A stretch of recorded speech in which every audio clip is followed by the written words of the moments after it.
У нас в этом году, как я уже сказала, будет проходить третий фестиваль Ростроповича. В этом году ему было бы 85 лет.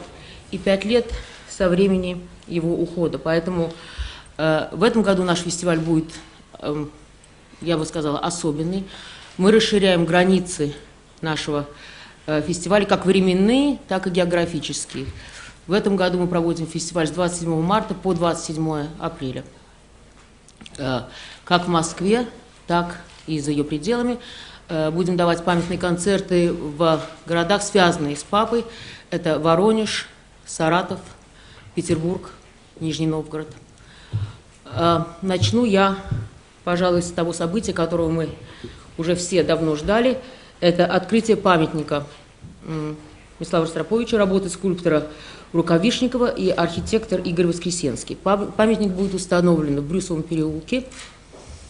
И церемония открытия у нас назначена на 27 марта, сразу после панихиды в Брюсовом переулке в храме Воскресения Славущего. Это будет 12 часов дня панихиды. После этого сразу у нас произойдет, даст Бог, вот как пока запланировано открытие памятника.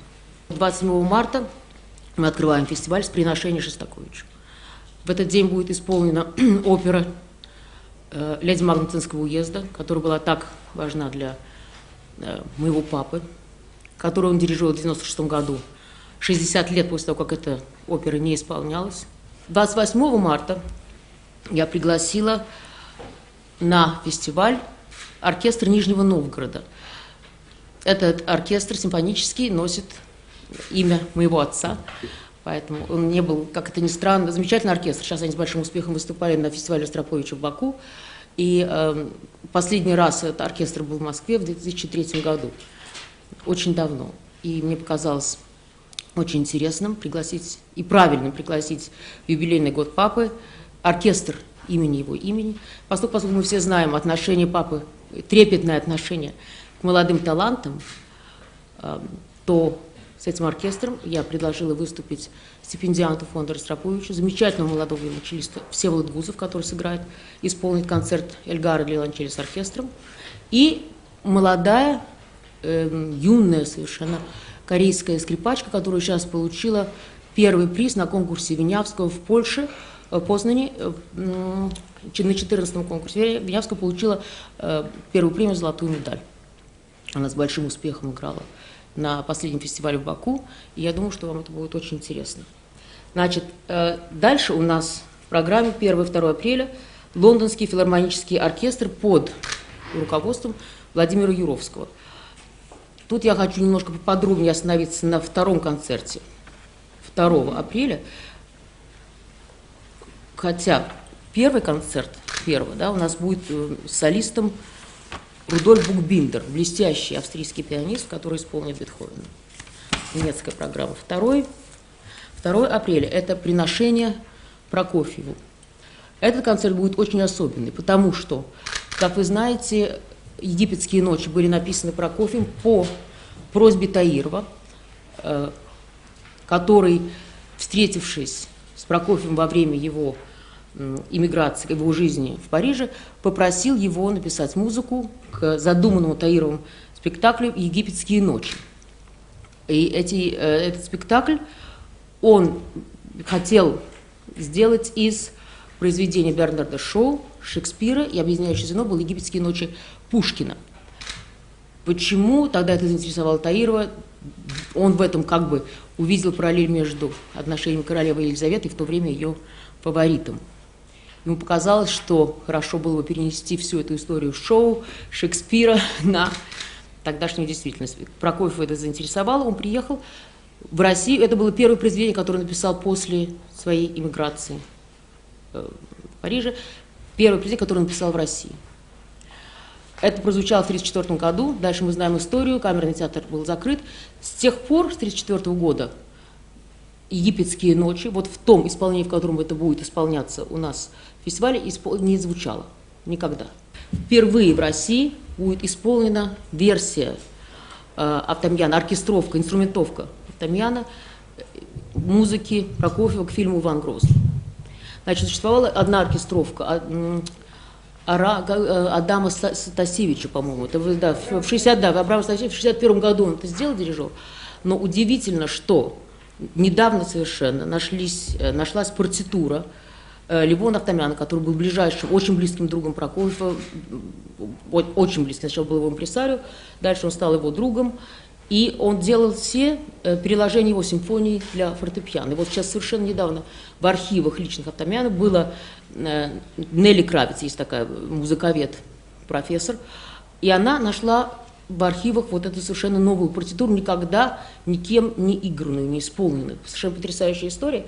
И вот именно эту версию Ахтамяна впервые в России будет исполнена на нашем фестивале Лондонским симфоническим оркестром, филармоническим оркестром и Володей Яровским. Значит, 14 апреля к нам приезжает оркестр де Пари с новым художественным руководителем, дирижером Паву Ярви. Это, конечно, сын Неми Ярви, который очень дружил с папой. И замечательный баритон Герн, Матис Герн, будут исполнены песни Штрауса и Шуберта. Значит, 21 апреля лично для меня очень, я скажу так, важный день, потому что я действительно могу назвать это большое возвращение. Максим Венгеров очень много выступал с папой, у них были очень близкие отношения, знаете, скажем так, у отца и сына. И потом на какое-то время после ухода папы, это удивительное какое-то, знаете, такое странное совпадение, но в 2007 году Максим отошел от игры на скрипке. По многим обстоятельствам он хотел заниматься дирижированием, хотел попробовать себя на этом поприще. Ну и потом там были, как говорится, некоторые проблемы с рукой, которые сейчас, к счастью, уже все устранились. И поэтому после многих лет сейчас он возвращается к концертной сцене. И возвращается не просто... То есть он уже играл, конечно, в Москве, он играл концерты, но я думаю, что вот именно это можно поистине назвать большим возвращением. Это будет сольный концерт в Большом зале консерватории. Если вы видите программу, программа абсолютно бескомпромиссная. Есть вторая партита Баха и потом Крейцерова соната, это, конечно, программа это очень-очень серьезно. Поэтому я желаю ему большого успеха, и я уверена, что этот концерт будет действительно очень-очень интересным. 25 числа, в 4 часа дня, мы открываем выставку Ростроповича-Вишневской «Судьбы сплетения». Эта выставка будет, мы ее делаем в музее Глинки. Она будет состоять из абсолютно уникальных экспонатов.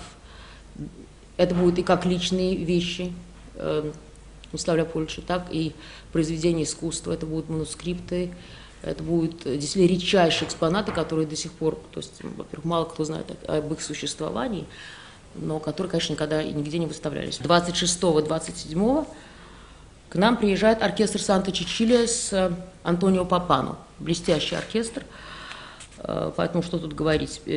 Закрываем мы 27 апреля. Юджи Вонг нам исполнит третий концерт Прокофьева. Для тех, кто помнит, в прошлом году я лично пошла на этот концерт на ее, когда она не смогла прилететь в зал Чайковского в Москву, потому что ее засыпало снегом. Она должна была так играть концерт. И Денис Мацуев очень быстро, буквально не знаю, за какой-то невероятно кратчайший срок заменил ее с колоссальным. Ну, как всегда, Денис играет всегда с большим успехом.